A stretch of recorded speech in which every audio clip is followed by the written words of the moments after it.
Conseguimos! Conseguimos! Esse é o terceiro dia, a terceira aula desse mini curso sobre alimentação Whole Food Plant-Based. Estamos concluindo esse mini curso, lembrando mais uma vez que por ser um curso, bem condensado em 3 dias, eu estou passando as informações mais gerais para vocês, as que vocês já conseguem utilizar no dia a dia e não muito aprofundadas, muito recortadas, tá? Que aí realmente só fazendo o curso completo, só fazendo uma consultoria, e aí são outros 500, né? É um outro espaço, é outro tempo, é uma outra dedicação, tá bom? O que eu tenho planejado pra gente é o seguinte: a gente vai falar sobre diversificação, né, sobre diversidade alimentar. Então, vou dar uns exemplos aqui para vocês aumentarem a gama de alimentos que vocês estão consumindo. Vou dar umas dicas para vocês diminuírem o consumo de gordura aí na alimentação de vocês, como que vocês podem fazer substituições fáceis na cozinha. Combinações importantes, alguns cuidados básicos com a alimentação vegetal, tá? Gente, ontem, eu espero que vocês tenham assistido as primeiras 2 aulas. Espero mesmo, de coração, para poder fazer um pouco mais de sentido tudo isso que eu vou falar aqui. Se essa é a primeira vez que você está me acompanhando aqui nessa live ou no IGTV, faz uma pausa e dá uma olhada nas primeiras 2 aulas. É muito importante que você não pegue informações recortadas, principalmente quando se fala de nutrição. Esse é um erro muito comum que a gente comete na nossa jornada aí para entender a nossa própria alimentação, a alimentação humana, o que é o melhor para a gente. É por isso que depois a gente tem que ficar fazendo reeducação alimentar, tem que tirar vários conceitos que a gente tem errado da alimentação, tem que fazer uma consultoria com uma pessoa especializada para poder chegar e te dizer o que é verdade, o que é mentira, para poder te ajudar nos conceitos que a gente construiu ao longo da vida, porque pegou informações sobre nutrição muito recortadas, muito fora de contexto e trouxe para a sua vida. Não faça isso, não cometa esse erro. Assista todas as aulas na ordem, tá bom?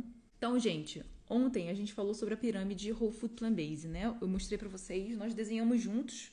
Espero que a de vocês tenha ficado bonitinha e colorida.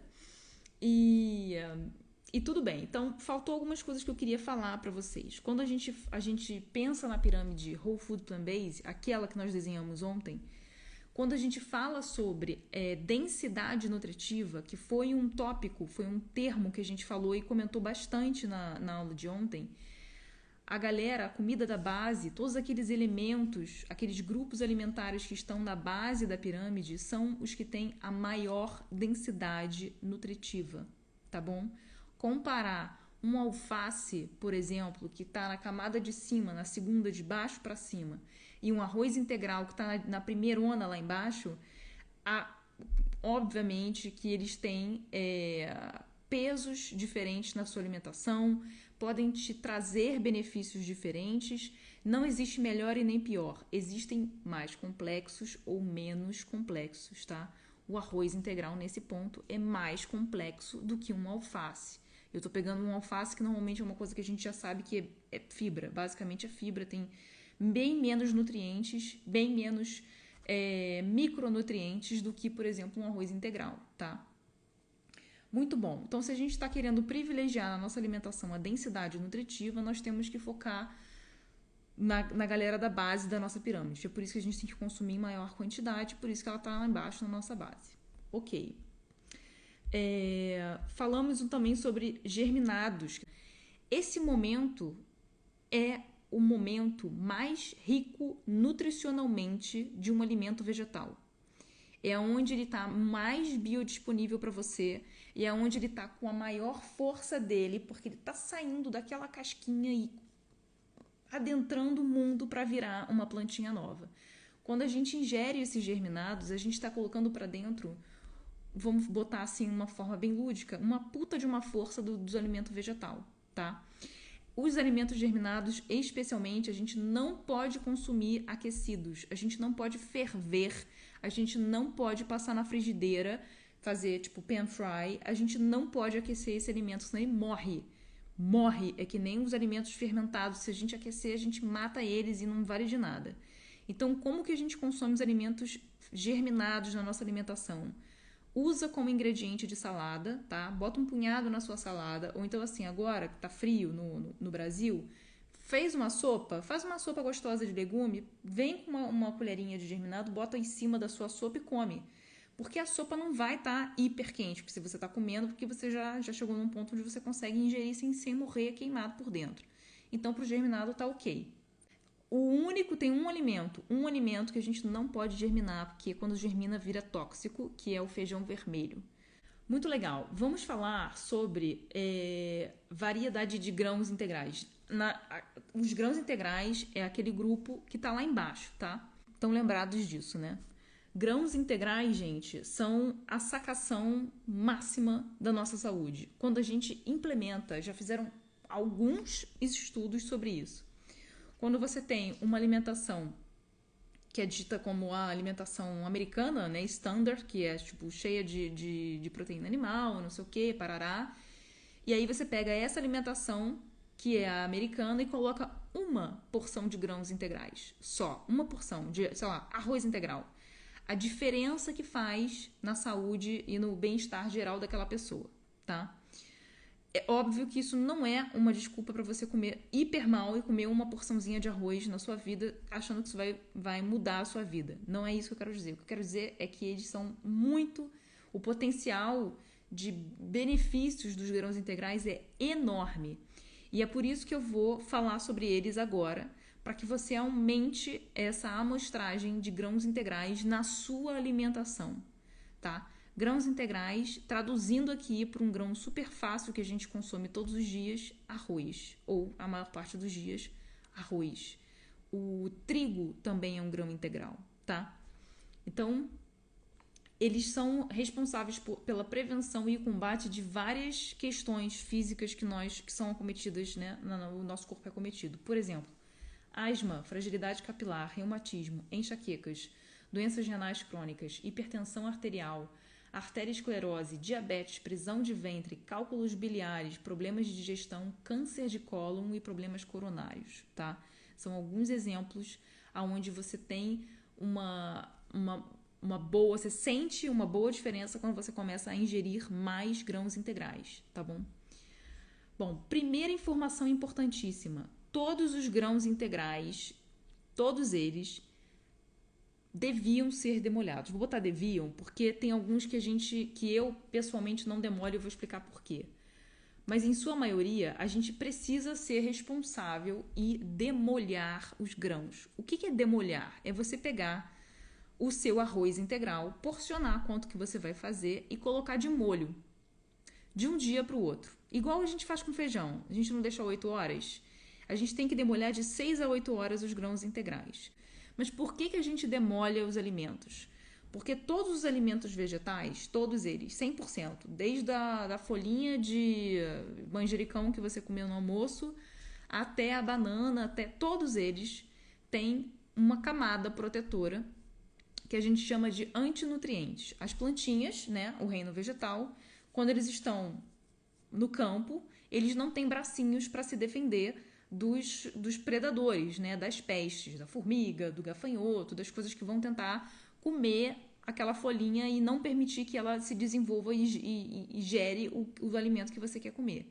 Então, eles têm uma camada protetora química, que são fitoquímicos, são coisas químicas naturais daquela planta, que pra gente são antinutrientes, ou seja, quando a gente consome em grande quantidade, a gente fica com dificuldade de absorver os nutrientes dos alimentos.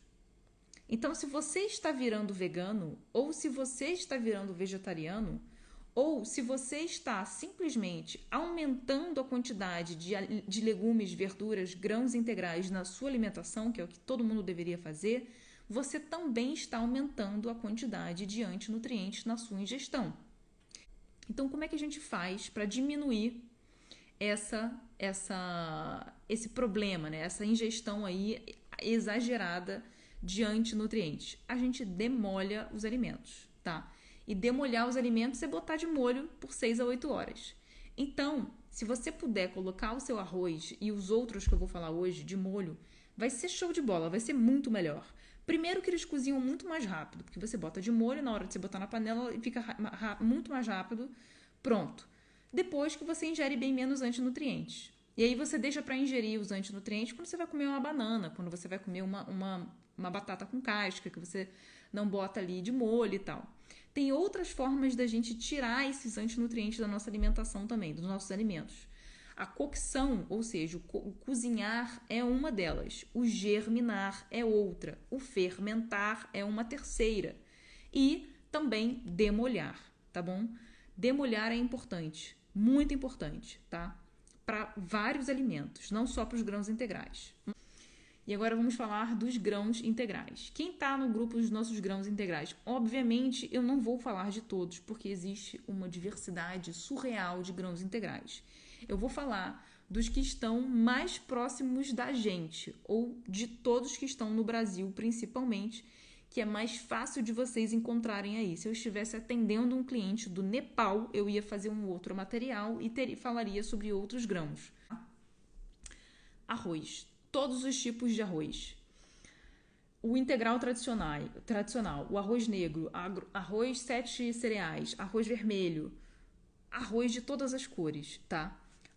Arroz basmati, arroz de jasmim, todos os arroz. Arrozes, não sei o plural de arroz. Todos os arroz, todos os tipos de arroz fazem parte desse grupo. Desde que sejam e estejam na sua versão integral. Privilegiem o arroz integral. Vai comer arroz, come arroz integral, por favor. Tenta. Você pode misturar um pouquinho com branco, depois você vai fazendo a transição cada vez para mais arroz integral e menos arroz branco. É bom, é benéfico e é importante para você, tá? Me fizeram essa pergunta ontem, né? O arroz negro, o arroz vermelho é melhor do que o arroz integral tradicional? Não existe melhor e não existe pior. Existem pools, né? Quantidades, saquinhos, mochilinhas. Vamos pensar que o arroz tem uma mochilinha e dentro da mochilinha daquele arroz existem vários micronutrientes. Cada mochilinha de cada arroz tem um set, tem uma mochilinha diferente, entendeu? O arroz vermelho, ele tem uma mochilinha vermelha. O arroz negro tem uma mochilinha preta. O arroz integral normal tem uma mochilinha bege. São mochilinhas de nutrientes diferentes. Então, quando você pensa em densidade nutritiva e diversidade alimentar, você quer provar um pouquinho de cada. Você quer pensar assim, poxa, e se eu comer um pouquinho do vermelho, um pouquinho do preto, um pouquinho do tradicional, um pouquinho dos 7 cereais? Ótimo. Se você pode fazer isso, faça isso. Inclusive, é muito bom. Os grãos integrais, eles são excelentes para você fazer saladas com eles. Tem muitos que ficam excelentes como salada. Fazer uma salada de grãos é excelente e você pode misturar. E você pode misturar vários tipos de arroz. Não precisa falar assim, eu li que o arroz negro é o mais saudável, então eu vou comer só arroz negro. Não faça isso. Não faça isso, porque o que você quer aqui é diversidade, tá? É igual dizer que você vai comer arroz branco o resto da sua vida e mais nenhum grão. Então, abram as portas para a diversidade dos alimentos e provem novos alimentos, tá? Bacana. Aveia também é um grão. Lembrando que a aveia, gente, que a gente come no cereal, ela é um grão prensado, tanto é que ela é meio chatinha assim, né? E ela, na sua maneira integral, na sua maneira, vinda da natureza, ela é um grão que parece um arroz. Então, também dá para comer aveia dessa outra maneira, que não é prensada, tá? O milho também é um grão super especial, inclusive, quinoa e trigo, tá? Esses são os mais conhecidos. Quem aqui não tem glúten? Se você é celíaco, atenção. O milho, a quinoa não tem glúten. A aveia também não tem glúten. Só que como ela é muito comumente processada nas mesmas máquinas do que o trigo, você tem uma contaminação cruzada. Então, se você é verdadeiramente celíaco, olha na embalagem da sua aveia. Você já deve saber isso, obviamente, se ela contém glúten ou não. Mas ela naturalmente não tem.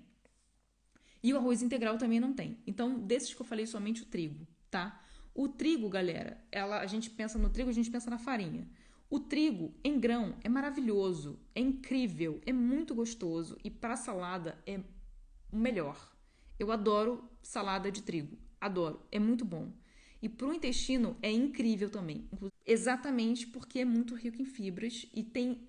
Nossa, tem umas coisas dentro do trigo e do arroz integral que é fantástico, assim, a quantidade de nutrientes e realmente são um dos alimentos, o alimento mais complexo, se vocês pensarem, eu já fiz um post sobre isso, inclusive.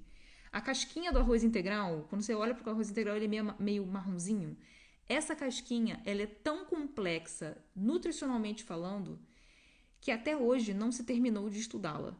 Até hoje, a gente não conseguiu definir todos os nutrientes que estão contidos ali dentro. Porque ainda não se estudou todos, ainda não se tem conhecimento de todos. Ele é o alimento mais complexo.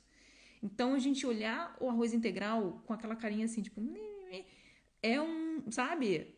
Olha o arroz integral como, tipo, meu Deus, isso aqui é uma riqueza incrível de alimento para mim, de nutriente para mim, tá? Muito bom. Outros tipos de grãos integrais, agora menos comuns para o pessoal, tá? Tem muitas pessoas que não conhecem, então agora é a hora de você anotar. Cevadinha. Cevadinha é um grão bujudinho, assim, muito fofinho. É muito bom também para você fazer faz igual arroz, igualzinho. Você faz a demolhagem, aí você faz o refogado e aí você vai e come que nem arroz. A cevadinha é incrível, inclusive para fazer receitas de, por exemplo, hambúrguer vegano, almôndega vegana, que você precisa fazer umas bolinhas assim, sabe? Umas coisas mais unidos venceremos. Tá aí uma ótima alternativa. O centeio, também, que a gente está acostumado a comer em farinha. O painço, gente. No Brasil, o painço é vendido como comida de passarinho. E realmente, quando você pega na seção de comida de passarinho, ele parece um alpiste. Ele é bem pequenininho, ele parece um alpiste. O painço, a gente precisa comprá-lo descascado. Não dá para você digerir, você não consegue digerir alpiste. Quando você come, ele sai igual como entrou no seu corpo. O painço é igual. Então, para que a gente consiga tirar o máximo do nutriente do painço, nós precisamos comprá-lo descascado e é vendido descascado, tá?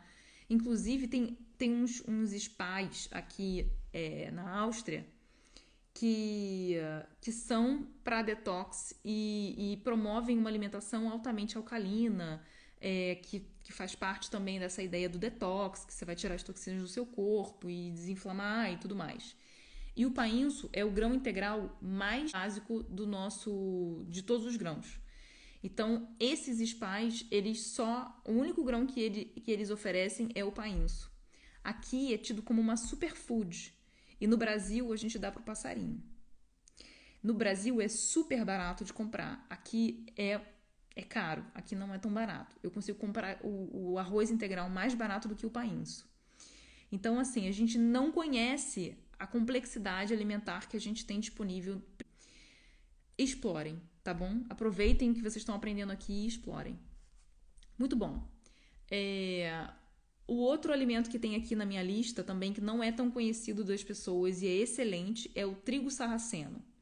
O trigo sarraceno, assim como a cevadinha, também é importante, também é legal para a gente fazer essas coisas que a gente quer fazer hambúrguer, quer fazer almôndega, que são mais unidos venceremos, tá? Ele é um grãozinho que ele é um meio triangular. Ele tem duas cores, ele tem em castanho e ele tem em bege.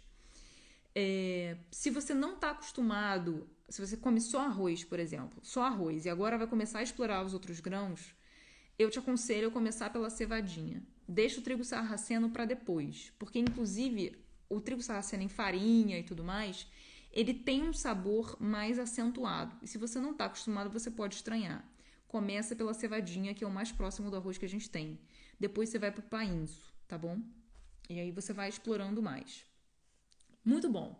Inclusive, quando você for fazer o painço, quando você for cozinhar o painço, você pode ir soltando. Quando você terminou de cozinhar, ele fica pronto super rápido. Aí você vai pegar o seu garfo e vai soltando do fundo, né? Vai soltando os grãozinhos.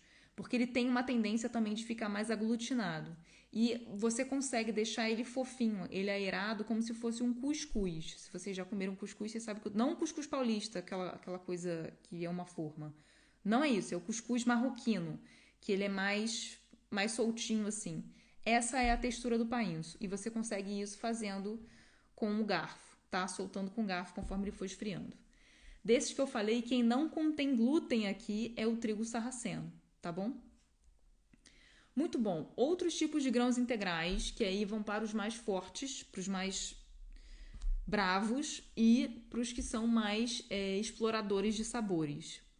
Camute, que é um grão ancião, que é o que a gente comentou ontem também, sobre a diversidade genética, muito interessante para a gente começar a consumir camute. Também é bom que a gente coloque ele de molho de pelo menos umas 8 horas, porque é um grão mais duro, então você vai tirar bastante proveito da demolhagem dele na hora de cozinhar.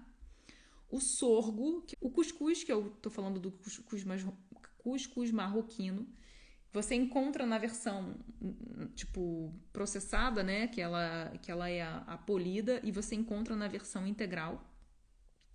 O bulgur é como se fosse um arroz quebrado. E o amaranto também são considerados grãos integrais, tá? Agora, o que eu tenho para falar para vocês aqui sobre a demolhagem? Alguns desses aqui eu não deixo de molho por opção pessoal. Todos os outros eu deixo de molho. Quem eu não deixo de molho? A quinoa, porque se eu deixo a quinoa de molho, a quinoa já é muito macia. E aí, quando eu for cozinhar a quinoa, ela vai ficar uma papa. Então, o que eu faço? Eu lavo muito debaixo da pia a quinoa antes de cozinhar. Eu não preciso esperar escorrer e secar, eu não faço isso. Eu lavo com a minha mão mesmo, assim, para tirar aquele gosto amargo, que é o antinutriente que a gente está falando. E depois eu vou cozinhar, tá bom? Porque se você deixar de molho, ela pode virar uma papa e você vai depois falar assim, que coisa ruim, gastei muito dinheiro comprando a quinoa e ela não ficou boa. E o outro que eu não deixo de molho é o cuscuz e o bulgur, ambos pelo mesmo motivo. Se você deixar o cuscuz de molho, ele vai hidratar e vai ficar pronto. Simples assim. E o bulgur também. Para você consumir o bulgur, e eu fiz essa semana a salada de bulgur, é maravilhoso, você precisa hidratar o bulgur com água. Então, se você tenta deixar ele de molho para tirar os antinutrientes, ele hidrata e você não consegue se livrar daquela água depois, tá bom? É só por isso. Todos os outros precisam ser demolhados. Você troca essa água, você não cozinha com essa água, você joga essa água fora, pega uma água nova e vai cozinhar, tá? Muito bom. Leguminosas. Vamos falar das leguminosas. Demos alguns exemplos ontem sobre as leguminosas, mas eu tenho uma informação mais importante do que exemplo de leguminosa, gente. É o seguinte: a leguminosa, ela é a sua maior fonte de proteína da alimentação vegetal e também é a maior fonte de ferro da sua alimentação. Atenção, mulheres que menstruam, nós precisamos consumir ao menos uma vez no dia essa fonte de nutrientes. Precisamos consumir ferro diariamente porque nós perdemos sangue. Tá bom? Então, fiquem atentas, amigas. Não deixem passar batido o feijãozinho, tá bom?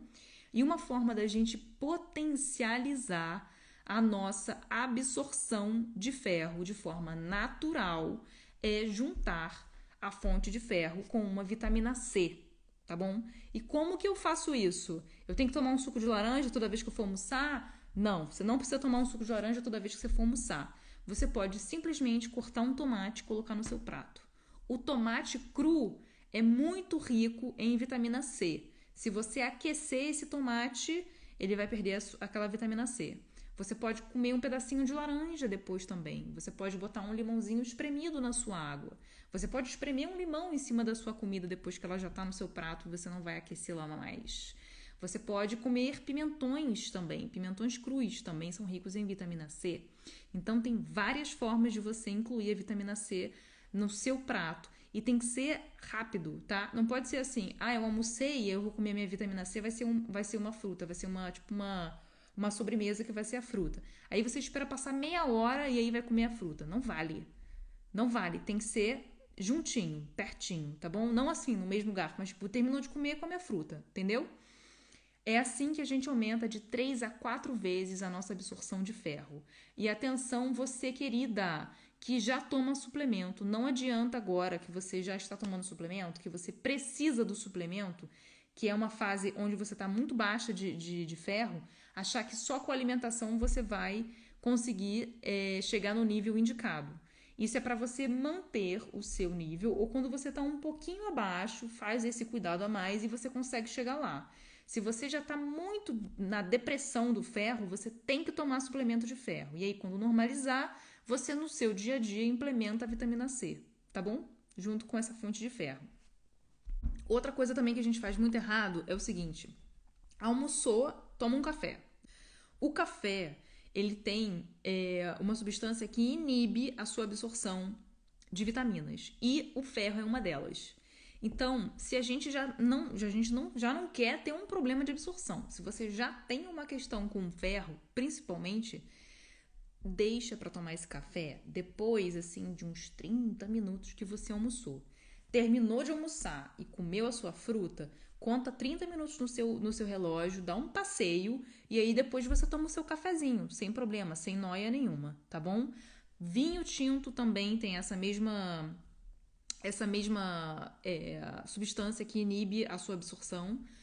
E o chá verde ou chá preto, né? O chá preto, né? Que o chá verde também é um chá preto, também tem cafeína e também inibe essa absorção. Então, fiquem de olho aí nessas jogadinhas aí alimentares que a gente costuma fazer, depois não sabe por que tá com ferro baixo, tá? Aí vai falar que é porque virou vegano. E aí eu vou dar um tapa em vocês. Muito bom. E agora vamos para as leguminosas. Feijões. Feijões são tipos excelentes de leguminosas, tá? Nós temos diversos tipos de feijão. Mas assim, diversos tipos de feijão. De várias cores e tamanhos diferentes. Provem, explorem. Você tem o feijão azuki, tem o feijão preto, o feijão branco, o feijão bolinha, o feijão carioca, o feijão fradinho, o canelone, a fava, que é um feijão maiorzão, não assim, né? É um feijão tipo desse tamanho assim, ó, e é excelente para fazer salada, é maravilhoso.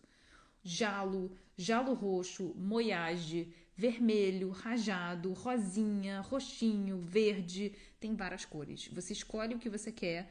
Tem uns que dão caldo, tem uns que não dão caldo, tipo feijão de feijoada. Tem uns que são bons para você fazer salada, tipo feijão fradinho, que a gente faz salada no Brasil maravilhosa. Tem uns que são ótimos para você fazer pastinha. E aí, olha que legal, quando você faz pastinha de feijão, por exemplo, o hummus, que é muito comum o pessoal fazer, o hummus vem do grão de bico, que também é uma leguminosa.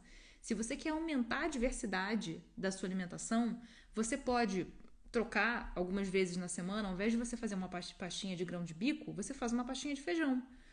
E a melhor para fazer pastinha de feijão, o melhor feijão para mim para fazer pastinha de feijão é o feijão branco, que eu não tinha o hábito de comer quando eu estava no Brasil. E aqui eu compro só para fazer pastinha, porque como o branco ele tem um gostinho amanteigado. E olha, fica maravilhoso como pastinha. Então, dá para você aumentar a sua diversidade alimentar também nessas sacadas de dia a dia. Você não precisa fazer 3, 5 pratos na semana para aumentar a diversidade alimentar. Pode fazer uma pastinha, faz um pãozinho com grãos, faz uma salada de grãos. Você não precisa ficar virando, 10 horas na cozinha para aumentar a diversidade alimentar. Basta abrir a cabeça e começar a ver as oportunidades, tá bom? Muito bom. Ervilha, também falamos da ervilha ontem. Soja e edamame. Edamame, para quem não conhece, é muito comum quando a gente vai em restaurante japonês, é uma entrada, né? É a soja em fava. Ela vem numa favinha assim, toda bonitinha, e você tem que comer ali dentro, tirar o grãozinho dali de dentro, que é a soja. Vamos lá, grão de bico. Grão de bico também faz parte desse grupo de leguminosas. E as lentilhas. E eu sei que é difícil de imaginar, mas lentilhas também têm diversas cores. Lentilhas na cor verde, vermelha, negra, castanhas, laranja ou louras, que também são chamadas. Então, tem umas que são pequenininhas, tem umas que são maiores, tem umas que dão mais caldo, tem outras que são melhores para salada. Você tem que ir testando, tá? Uma forma da gente diminuir a quantidade de trabalho que a gente vai ter na cozinha, gente, que eu aconselho muito. E quando você tem um freezer, conforme vocês têm aí no Brasil, você consegue cozinhar em batelada. Ou seja, quando você for fazer feijão, faz 1 quilo de feijão. E aí você coloca em potinhos menores e congela. No dia seguinte, você faz, grão de bico ou lentilha. Faz 1 quilo de lentilha e aí você coloca em potinhos menores. E aos poucos você vai criando todo um acervo dentro do seu freezer. E quando você tiver já com mais ou menos esquematizado a sua alimentação, você vai tirando os potinhos para consumir durante 2 dias. E aí, a sua semana, ao invés de você passar a semana inteira comendo 1 quilo de feijão, você vai tirar um potinho de feijão, aí daqui a 2 dias você vai comer a lentilha, aí daqui a 2 dias você vai pegar o grão de bico, e aí você vai trazendo diversidade alimentar para a sua semana. Da mesma maneira, você pode fazer os grãos. Pode sim fazer arroz integral e congelar, tá? Não tem problema. Depois, quando você for esquentar, você descongela ele e aí você retempera se você quiser. Mas o sabor tá lá, ele tá pronto.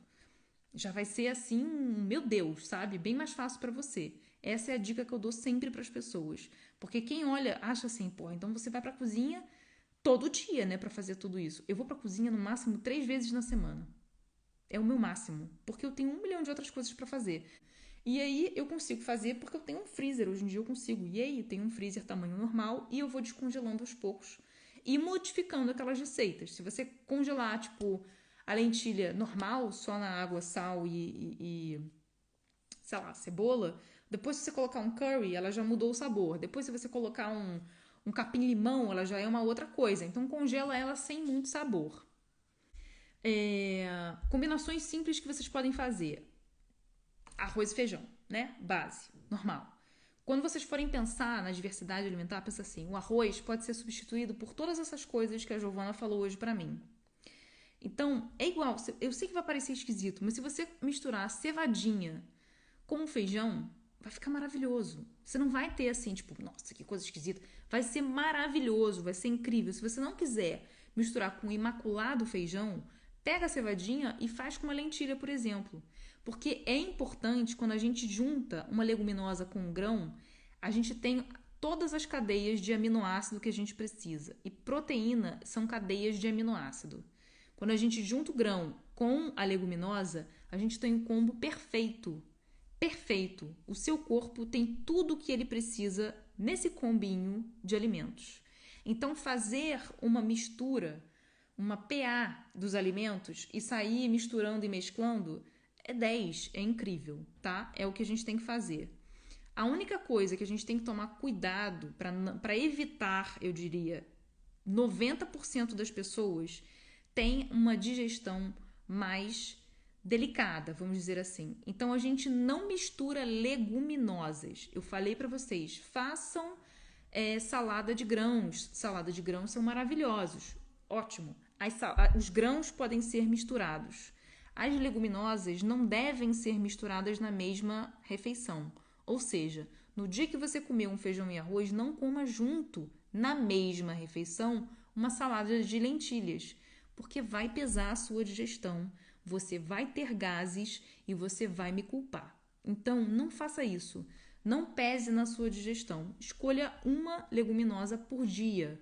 Uma leguminosa pelo menos por refeição, tá? Hoje em dia, nós já temos aqui uma digestão treinada, podemos comer uma pastinha de grão de bico ou uma pastinha de feijão no café da manhã, almoçar feijão preto e jantar lentilha se a gente quiser. Mas comece devagar, comece cuidadosamente, tá? Porque quando a gente muda para alimentação whole food plant-based, a gente aumenta a incidência de fibras na nossa vida, na nossa alimentação. Isso significa que o seu intestino tem que trabalhar mais, o que é bom, tá? Não é ruim, mas existe uma fase de transição de pelo menos aí uma semana, de 1 a 2 semanas, onde você pode sentir sim que você tá com a barriga dura, onde você pode sentir que você tá com muitos gases. Isso é normal. Isso são as bactérias do seu intestino se reorganizando. Quem manda ali? Se é a galera que cuida dos alimentos processados, que são ruins para você, e das proteínas animais, ou se são as bactérias que cuidam das fibras e dos alimentos vegetais. Essa reorganização pode ser um pouco anárquica para sua barriguinha. Você pode se sentir um pouco inchada na barriga, pode se sentir um pouco gasosa e vai ficar pensando, poxa, mas será que isso está me fazendo mal? Persevere, tá? Beba água e persevere, porque tudo vai ficar bem. Confia em mim. Vai ficar bem, você não vai ter gases todos os dias, você não vai se sentir inchada, você vai perder peso, vai perder toda aquela retenção de líquido, as suas celulites também vão diminuir e você vai ficar linda por dentro e por fora. Então, se acalme, vai ficar tudo bem, tá bom? Estou te dizendo o que você pode esperar nessa fase de transição. Então, seja paciente, persevere e não misture leguminosas para que isso não seja uma fase muito longa para você, tá bom? Congelados, sim, sobre alimentos congelados. Quando a gente pensa em alimentos congelados, acredito que você esteja falando dos legumes, né? Os legumes congelados são muito trunfo. Quais são bons e quais são ruins? Bom, a refeição congelada ela é ruim, né? A refeição pronta congelada, tipo, sei lá, lasanha da Sadia. Esse a gente tem que largar de mão, a gente não deve consumir, tá? Tem muitas coisas químicas ali para preservar. Não é um alimento que deveria fazer parte da nossa alimentação, no caso, que nem pode ser chamado de alimento. Aqui deve ser chamado. Isso não é chamado de alimento, vocês terem uma noção, é chamado de produto alimentício. Produto alimentício é uma outra coisa. Significa que você pode tentar se alimentar, mas não é alimento, não é considerado alimento. A não ser que você esteja realmente passando fome, você coma isso. Fora isso, não coma alimentos, refeições prontas congeladas. O que congelado faz bem, no sentido assim, de que é bom para você? Se for legumes congelados, os legumes congelados, inclusive, muitas vezes, a não ser que você compre numa feira orgânica do cara que colheu hoje e está te vendendo hoje, os legumes congelados são nutricionalmente melhores, mais ricos e mais preservados do que os que estão no mercado há dias esperando você comprar. Então, legumes congelados são bem-vindos. Se você puder estocar legumes congelados no seu freezer, faça isso, tá? Comida pronta, ela fica até 3 meses no seu freezer. Depois disso, pode ser que ela comece a ficar um pouco rançosa, tá? Então, quando você faz tipo um feijão e congela, consuma em até 3 meses. Os legumes congelados, eles têm uma validade maior no freezer, porque são alimentos frescos, não teve cocção. Então, você simplesmente coloca no freezer e usa a porção que você quiser de, sei lá, brócolis, de cenoura, de não sei o que. É bom, ajuda a diversificar. E para quem não tem uma rotina muito fácil, que tem criança pequena, que trabalha fora e mora sozinha, não consegue cozinhar sempre, é uma forma de você aumentar a diversidade alimentar sem ter que ficar muito tempo na sua cozinha, tá? Escolha, também eu fazia isso. Quando eu morava em São Paulo sozinha, morava e trabalhava lá, eu tinha que fazer minha própria comida. E eu elegia, tipo, as tardes inteiras, até de noite, de domingo, para fazer isso. Eu levava marmita para o meu trabalho e eu fazia no domingo. A maior parte da comida eu fazia no domingo. Quarta-feira também, quando eu voltava do trabalho, era um dia que eu tinha no meio da semana para fazer o resto das combinações. Por exemplo, quando eu fazia no domingo, acabava algumas coisas na quarta, até a quarta-feira, daí eu escolhia a quarta-feira para complementar ou para mudar as refeições um pouquinho e ir trazendo mais diversidade alimentar para o resto da semana, tá? Posso cozinhar e depois congelar as porções de legumes? Pode fazer isso, não tem problema. O que eu faço isso também. Às vezes eu congelo a comidinha pronta, do tipo, eu vou fazer a lentilha de tipo um dal de lentilhas, dal é um prato indiano que vai legume, que vai curry, e eu congelo ela pronta, inteira. Só que quando a gente descongela, aquela textura do brócolis que você botou ali, ou da couve-flor, ela já de repente não é mais o mesmo. Ela pode ser que ela fique um pouco mushy, assim, sabe? Um pouco macia demais. Mas se você não ligar, eu não ligo. O Gil também não liga. Então eu parei de ligar conceitualmente sobre isso e simplesmente facilita a minha vida. Se você não ligar para isso, pode fazer, não tem problema nenhum, tá? Mais alguma dúvida, gente? Eu também gostaria de falar uma coisa muito importante. Gente, não fiquem ansiosos, tá? Eu sei que é muita informação. Eu sei que vocês vão olhar essa pirâmide e vão pensar assim: cacete, como é que eu vou colocar isso tudo no meu prato? Eu nem tenho fome para isso. Não é assim que a gente vai montar a nossa alimentação. Não precisa e não tem que ter tudo isso no seu prato. A sua alimentação precisa refletir essa pirâmide, mas ela não precisa ser assim todos os dias. Se um dia você comer uma sopa de legumes, você não precisa bater cabeça para saber como é que você vai enfiar a chia ali. Como é que você vai botar uma fruta num dia que você foi super corrido, você tem que comer um sanduíche na rua. Se acalme, calma. A alimentação não precisa ser estressante, não tem que ser estressante, não tem que criar problemas e dúvidas na sua cabeça. Tem que ser prazeroso. Então, o reflexo da sua semana, o reflexo do seu mês precisa estar ali, né? Dentro daquela pirâmide Whole Food Plant Based. Não significa que todo dia você tem que comer tudo aquilo, tá bom? Alguma outra combinação que devemos evitar, como com as leguminosas? Não, as leguminosas são as mais complicadas, assim. Tem alguns legumes também que são mais para pessoas que têm propensão a gases, a ter gases, ou que têm a digestão mais complicada, coisas que a gente evita misturar. Por exemplo, brócolis com couve de Bruxelas. Para quem tem gases, não é uma boa. Ou então, couve-flor com brócolis também são coisas que às vezes não conversam muito. Mas meu intestino não é assim, eu não tenho gases com frequência. É muito raro eu ter gases, na verdade, e eu consigo comer tudo e não ter problema nenhum. Mas não é por isso que eu vou misturar as leguminosas, porque eu sei que vai pesar na minha digestão, tá? Muito bom, gente. Olha, se vocês quiserem realmente o curso completo, o curso inteiro, eu promovo, eu faço esse curso, eu dou esse curso para a pessoa, é online. Então você está aí, eu estou aqui, mas eu estou ao vivo com você. Por enquanto vai ser assim. Eu pretendo gravar esse vídeo e deixar ele disponível na internet. Então, esse curso pode ser comprado por você. Esse e sobre a transição para o veganismo também. Outros cursos virão. Mas esse curso completo tá lá. Inclusive, todos os pormenores do que você vai aprender tá no site. Então, você consegue ver ali todos os detalhes do que eu ofereço nesse curso, tá bom? Esse aqui é um mini curso. Não recortem as informações. Vejam as informações dentro do contexto. É muito perigoso quando a gente recorta as informações sobre nutrição e aí sai reproduzindo um monte de verdades absolutas sem o contexto. Então, inclusive, se você for promover uma mudança muito radical na sua alimentação, faça com acompanhamento, tá bom? Não faça sozinho em casa. Tem muitos nutrientes que eu não comentei aqui. Eu não falei da B12, eu não falei da vitamina C, eu não falei de várias outras coisas, dos ômegas, que vocês precisam estar cientes quando forem mudar a alimentação de forma radical.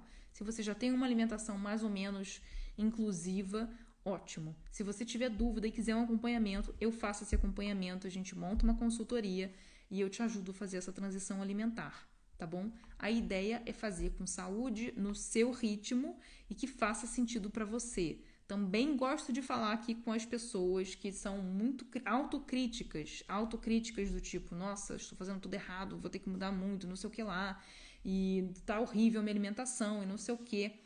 Calma, tá? Eu também amo chocolate, eu também faço bolo de banana na minha casa. Só porque o chocolate e o bolo de banana estão lá em cima no topo da minha pirâmide, não é por isso que eu fico me chicoteando que eu comi bolo de banana 3 vezes nessa semana, tá? Existe alimentação fantástica para o seu corpo, para você, ser humano, que é essa que vocês acabaram de aprender. E existe a alimentação que a sua mente quer. A sua mente também quer o chocolate. A sua mente também quer o bolo da sua avó de final de semana. Ela também quer isso. Então, a alimentação para você, a alimentação perfeita para você é uma que é o equilíbrio entre o que a sua mente quer e o seu corpo precisa, tá bom?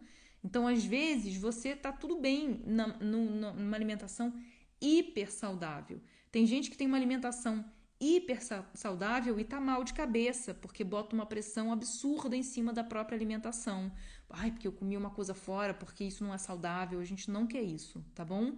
A gente quer uma alimentação equilibrada, feliz, para que seja sustentável, para que você faça o resto da sua vida uma alimentação que faz sentido para você. Essa alimentação é aquela que está no meio termo entre o que a sua mente quer e o seu corpo precisa, tá bom?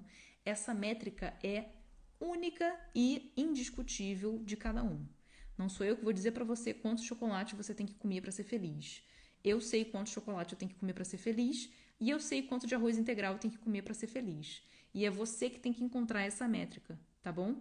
Então, o que eu acabei de mostrar para vocês aqui em 3 dias seguidos é simplesmente o que o seu corpo quer de você, tá?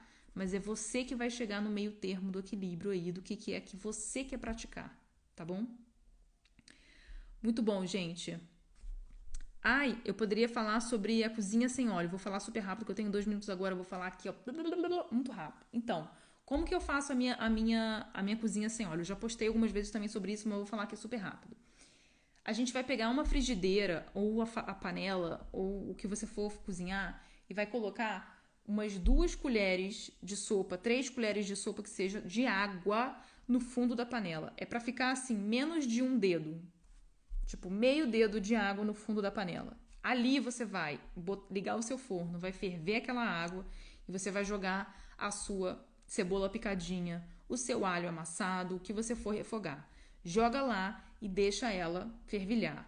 Eu sei que você vai pensar, pô, mas isso aí você tá cozinhando, você tá, né, fazendo um... Não, se você deixar aquela água secar, inclusive você consegue dourar cebola se você quiser, se você deixar aquela água secar, ela vai começar a grudar no fundo da panela, vai começar a ficar douradinho, você joga mais uma colherzinha de água e vai soltando, raspando do fundo da panela. Eu não ligo para a cebola dourada, eu não espero esse processo acabar, eu simplesmente vejo que ela ficou transparente, jogo o meu feijão, boto as coisas que eu quero botar no meu feijão e refogo tudo maravilhosamente bem e ninguém sente falta do óleo. Eu não coloco óleo na minha comida para cozinhar. E eu, antes, quando eu comecei a fazer isso, eu levava a garrafa de azeite para a mesa. E aí, quando eu comecei a tirar o óleo, eu não levava ela mais para a mesa. É uma forma de você diminuir também a incidência de óleo na sua dieta, tá bom? Não leve para a mesa e não cozinhe com óleo. Você pode cozinhar sem óleo. Então, faz assim, posso pegar aqui uma garrafa de azeite? Aí é uma coisa pontual, a pessoa quer botar na hora ali. Mas se você botar na sua frente, muito provavelmente você vai derramar por indução, tá bom? Gente, beijo, muito obrigada.